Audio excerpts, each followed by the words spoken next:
শুভ সকাল বন্ধুরা। তো তোমরা সকলে কেমন আছো? আশা করছি যে যে এখানে আছো খুব ভালো আছো আর সুস্থ আছো। আজ নতুন আরও একটি ভিডিও তোমাদের সকলকে জানাই অনেক অনেক ভালোবাসা। আজকে হলো মঙ্গলবার আর এখন কিন্তু ঘড়ি কাটাতে সময় হয়েছে ওই কিন্তু সকাল 7:30 মতো। তো আজকের ব্লগটি আমি সকাল থেকেই শুরু করছি তোমাদেরকে সাথে নিয়ে। আশা করি আজকের ব্লগটি তোমাদের খুব খুব ভালো লাগবে। তো চলো দেখতে থাকো।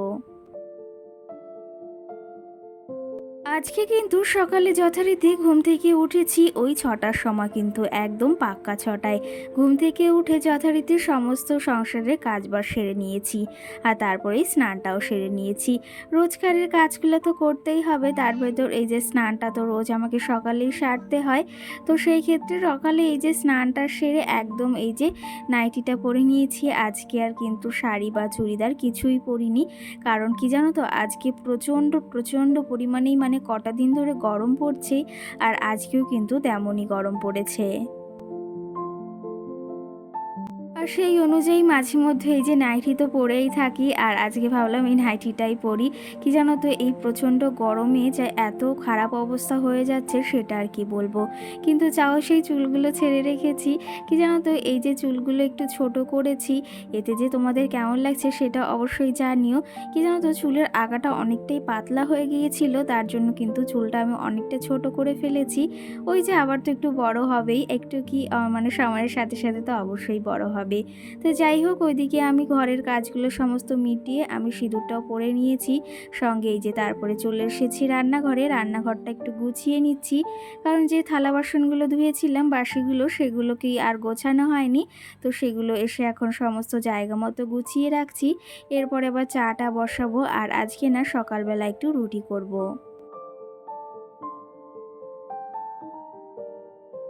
আর এই যে তোমরা তো জানো আমার রান্নাঘরটা অনেকটাই ছোট, কিন্তু তার ভেতরে সাজিয়ে গুছিয়ে পরিপাটি করে রাখার সব সময় চেষ্টা করি।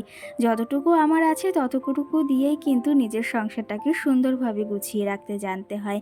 আর সত্যি কথা বলতে এই বয়সে এই যে সংসারটাকে সামলাচ্ছি, সঙ্গে ছোট্ট মাম্মামকে সামলানো, তোমাদের দাদা ভাইয়ের এই যে টিফিন করা, দাদা ভাইকে সামলানো, সমস্ত কিছু কিন্তু এই যে একা হাতে সামলাচ্ছি। আর সত্যি কথা বলতে এই যে ছোট মামাম যেহেতু রয়েছে, অনেকটা বুদ্ধি খাটিয়ে কাজবাজগুলো আমাকে করতে হয়। তেমনটাই দেখো, এই যে সকালে ঘুম থেকে উঠে মামাম ওঠার আগে ওর খাবারটা আমি রেডি করে রাখি, তারপরে তোমাদের দাদা ভাইয়ের খাবারটা রেডি করে রাখি। এই যে মামামের জন্য আজকে করছি ভাত, কারণ আজকে সকালে ভেবেছি ওই স্যালাক্সটা খাওয়াবো না, আজকে আলু সিদ্ধ একটু ভাত খাওয়াবো।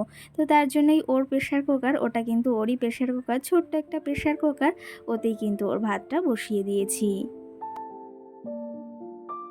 আর ওই প্রেশার কুকারটা কিন্তু একদমই ছোট, ওটা কিন্তু মাম্মামের খাবারই রান্না করা হয়, মাম্মামের মাংস তারপরে ভাত ওতেই রান্না করা হয়। আর এদিকে আমাদের জন্য এই যে রুটি করে নেব, ভাই চলে গেছে কাজে, ও আর খাবে না। তো আমাদের জন্য এই যে 5টা রুটি করে নিচ্ছি। তো যাই হোক, এদিকে এখন রুটিগুলো করে নেব। সঙ্গে আমি না রুটি দিয়ে চা খেতে বেশ ভালোবাসি, যদিও অতটা পছন্দ নয় রুটি, কিন্তু চা দিয়ে বেশ ভালো লাগে, আর সঙ্গে একটু আলু ভাজা হলেও বেশ ভালো লাগে। তো চলো তবে এখন এই যে রুটিগুলো বানিয়ে নিই, তারপর আবার মাম্মাম কখন উঠে পড়বে তার আবার ঠিক নেই।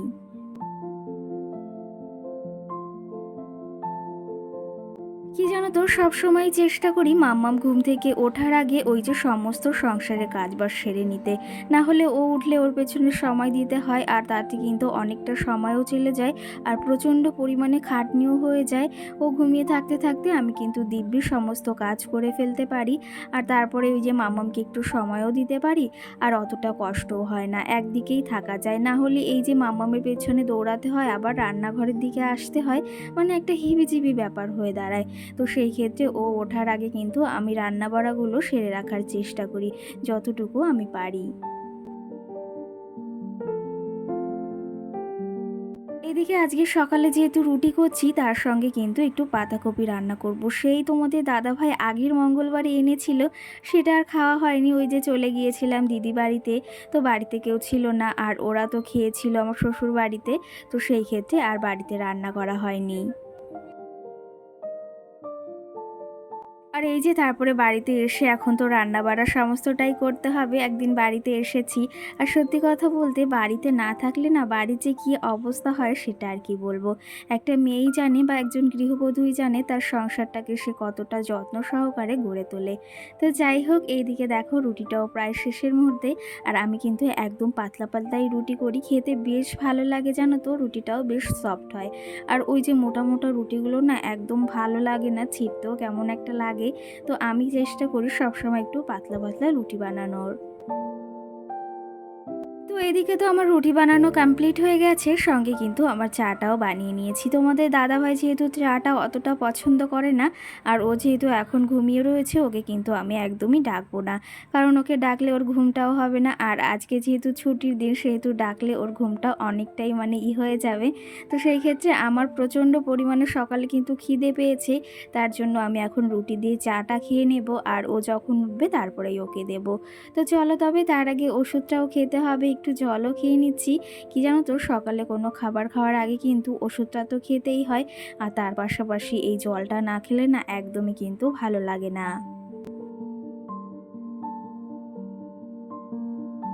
তো চলো তবে এখন একটু নিলিবিলি বসে চাটা খাওয়া যাক। কি জানো তো, ওই যে সকাল টাইমটা একটু বসার টাইম পাই ওই যে রান্না করার ফাঁকে, তো সেই ক্ষেত্রে রান্না বাড়া হয়ে গেছে, আবার দুপুরের রান্নাটাও রয়েছে। যেহেতু তোমাদের দাদাভাই আজকে সকালে বাজার করবে, তারপরে রান্নাটা করা হবে। যেহেতু সপ্তাহের শেষ, সেহেতু বাজারও অনেকটা ফুরিয়ে গেছে ঘরে। তো বাজার করবে, তারপরে দুপুরে বাজার মানে রান্নাটা হবে, দুপুর বলতে ওই 12টার দিকে। তো যাই হোক, তোমাদের দাদাভাই ঘুম থেকে উঠে এই যে মাম্মামকে নিয়ে এখন যাচ্ছে বাজারের দিকে। ওকেও খাইয়ে দিয়ে রেডি করিয়ে দিয়েছি। মাম্মাম তো ওর পাপার সঙ্গে চলে গিয়েছে বাজারে, আর ওকে তো রেডি করিয়ে দিয়েছি, খাইয়ে দিয়েছি। এখন কিন্তু অনেকটাই টেনশন মুক্ত। কি জানো তো, ওকে খাইয়ে দাইয়ে যদি একদম সবসময় ফিটফাট রাখি, আমারও কিন্তু বেশ ভালো লাগে। আর সত্যি কথা বলতে মারা কিন্তু সন্তানের ওপর বা বাবারা একটু বেশি মানে যত্নশীল হয়। তো সেই ক্ষেত্রে সব মা বাবাই কিন্তু এমনটাই হয়। তো যাই হোক, এইদিকে তোমাদের দাদাভাই বাজার করতে থাকুক, মানে করে আনুক, আর আমার ঘরের সংসারে অনেক কাজ বাকি রয়েছে। ওই পাশটা সকালে গুছিয়ে নিয়েছি, আর এখন এই যে বিছনাটা গুছিয়ে নেব। কালকে এই বিছনা চাদরটা পাল্টেছি, আজকে এই যে একটু পরিষ্কার করে নিচ্ছি। সকালে বাসি মানে বিছনাটাকে তোলা হয়নি, যেহেতু তোমাদের দাদা ভাই আর মামু সোনা অনেকটা বেলা করেই ঘুম থেকে উঠেছে।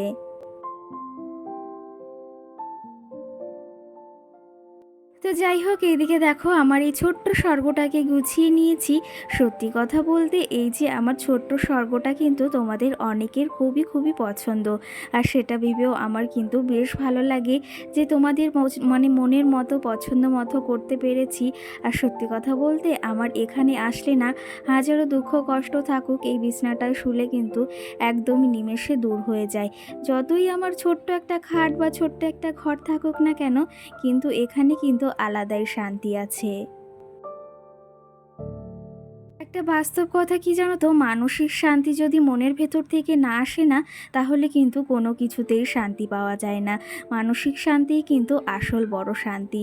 আর সত্যি কথা বলতে তোমার যদি মানসিক শান্তি না থাকে না, তাহলে কিন্তু তুমি কোনো কিছু করেই ওই যে মানে কি বলবো, তা মানে ভালো লাগবে না, বা সেটা করে কিন্তু কোনোই ভালো পাবে না, ফল পাবে না। তো সত্যি কথা বলতে যেটুকু আছে এটুকু নিয়েই সর্বদা ভালো থাকতে চাই। আর ভগবান যদি দেয়, অবশ্যই একদিন না একদিন সেটা হবে। আর কি জানো তো, একজন গৃহবধূই পারে তার সংসারটাকে সারাদিনের অক্লান্ত পরিশ্রম, হাড়ভাঙা পরিশ্রম দিয়েই কিন্তু তার সংসারটাকে এতটা ভালো গড়ে তুলতে। আর সত্যি কথা বলতে একজন গৃহবধূ চাইলে কিন্তু তার সংসারের জন্য সমস্ত কিছুই করতে পারে। সেটা কাজ হোক বা সংসারের সমস্ত দায়িত্ব হোক, সে যেটাই বলো না কেন। সত্যি কথা বলতে কি জানো তো, ওই সংসারটা এমন একটা জিনিস যেটাকে ভালো না বাসলে না কখনো কিছু গড়ে তোলা সম্ভব নয়। সারাদিনে এই যে অক্লান্ত পরিশ্রম, রান্না বাড়া, সংসারের সমস্ত কাজবাজ, মাম্মামের কাজবাজ করা, মাম্মামকে দেখাশোনা, সমস্তটা কাজ কিন্তু একা আমাকে নিজে হাতেই করতে হয়। তারপরেও কিন্তু আমার এই ছোট্ট সংসারটাকে সবসময় গুছিয়ে পরিপাটি করে রাখার চেষ্টা করি। আর সেটা কিন্তু নিজের ভেতর থেকেই আসে। একটা কি জানো তো কথা, কখনো যদি নিজের থেকে কাজ না করি না, কেউ কিন্তু বলে কয়ে কাজ করাতে পারে না। আর সত্যি কথা বলতে এই কাজগুলো তো আমার সংসারের, আমাকে আমাকে তো অবশ্যই করতে হবে। আর এই কাজগুলো যদি আমি ভালোবেসে যত্ন সহকারে না করি তাহলে কিন্তু কাজগুলো এরকমভাবেই পড়ে থাকবে। তো যাই হোক, তোমাদের সঙ্গে অনেক গল্প করে ফেললাম। আর কি জানো তো, আরেকটা কথা, ওই যে পরিশ্রম আর ভালোবাসা আর কঠোর কাজ করে যদি সংসারটাকে গড়তে পারি তাহলে একদিন না একদিন ভালো ফল অবশ্যই পাবো। আর সত্যি কথা আরেকটা বলি, সেটা আমার মনে হয়, তোমাদের জানি না কেউ কি মনে হয় কি না, সংসারটা এমন একটা জায়গা যেটাকে ভালোবাসবে তো ভালোবাসা অবশ্যই পাবে। আর ওই যে তুচ্ছ করলে অবশ্যই সেখান থেকে তুচ্ছটাই পাবে। তো এটা আমি মনে করি। তোমাদের কি মতামত অবশ্যই জানিও কিন্তু। তো যাই হোক, তোমাদের সঙ্গে অনেক গল্পও করে ফেললাম, অনেক হয়তো জ্ঞান দিয়ে ফেললাম, অনেক কথাও বলে ফেললাম। এদিকে দেখো, মাম্মামের যে জামা কাপড়গুলো ভাঁজ করলাম সেগুলো ওর ওয়ারড্রপে রেখে দিয়েছি।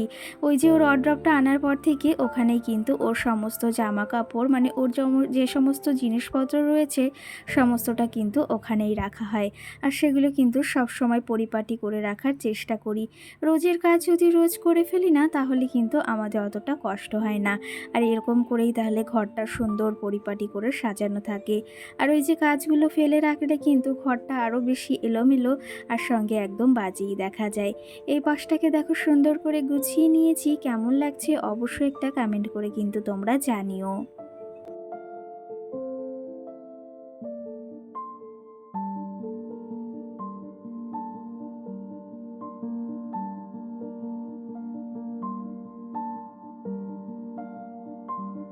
তো বন্ধুরা, সকাল সকাল সমস্ত কাজ হয়ে গেছে। এখন কিন্তু ঘড়ি কাটাতে সময় হয়েছে 10টা 22।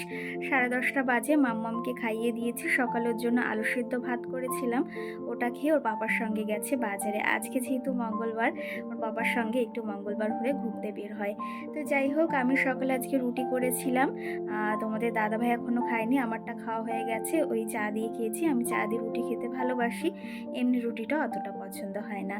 তো যাই হোক, তারপরে ঘরটার গুছিয়ে নিলাম, মাম্মামকে রেডি করে তো পাঠিয়ে দিয়েছি।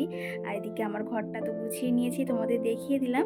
এখন তোমাদের দাদাভাই বাজার আনবে, তারপরে রান্নাবাড়া করব। আবার বিকালে একটু যাওয়ার ইচ্ছা আছে এক জায়গায়। তো দেখি কতদূর কি সম্ভব হয়, সবটা শেয়ার করব তোমাদের সঙ্গে। প্রচণ্ড গরম পড়েছে, চুলটা খুলেই কাজ করছি। তো চলো তবে দেখতে থাকো, আশা করি তোমাদের আজকের ব্লগটি ভালো লাগবে। আর এই যে তোমাদের দাদাভাই কিন্তু বাজার করে চলে এসেছে, সঙ্গে মাম্মাম সোনাও চলে এসেছে। তো চলো তবে দেখি কি কি বাজার এনেছে, সেগুলো সমস্তটাই তোমাদের সঙ্গে শেয়ার করব। আর এখানে এক ব্যাগ বাজার করেও নিয়ে এসেছে। এদিকে তোমাদের বললাম না, ইলিশ মাছ আনার কথা বলেছিল, আজকের চিকেন আনেনি। তো মাম্মাম বলেছিল, তো মাম্মামের জন্য বললাম এই যে ইলিশ মাছ আনার কথা, কারণ আমার মাম্মাম না মাছ খেতে, তোমাদের তো বলেছি, বেশ ভালোবাসে। আর ইলিশ মাছটা না একটু বেশি টেস্টি, তার জন্য আরও বেশি ভালোবাসে। তো চলো তবে এদিকে এখন মাছগুলোকে নামিয়ে নিই। আর ইলিশ মাছগুলো আজকে কিন্তু বেশ ভালো ছিল। এগুলো এখন ধুয়ে পরিষ্কার করে রান্নাটাও করব। যদিও আজকে রান্নাবাড়া তোমাদের সঙ্গে কিন্তু কিছুই শেয়ার করব না, কারণ প্রচণ্ডই না গরম পড়েছে।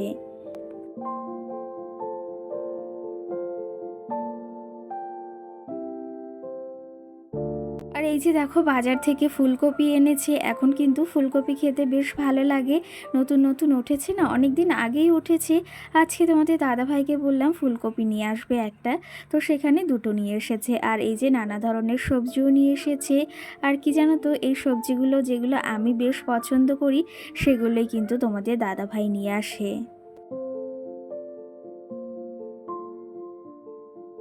তো এদিকে দেখো, সমস্ত সবজি কিন্তু আমি প্রায় নামিয়ে নিয়েছি। অনেক ধরনের সবজি কিন্তু তোমাদের দাদাভাই আজকে এনেছে। আর এগুলো কিন্তু আমি খেতে বেশ পছন্দ করি, আর সেগুলোই কিন্তু নিয়ে আসে। তো চলো তবে আজকের ব্লগটি এই অবধি। আজকে কোনো কমেন্টে রিপ্লাই দিতে পারলাম না, পরবর্তী ভিডিওতে অবশ্যই দেব। সকলে ভালো থেকো, সুস্থ থেকো, টাটা।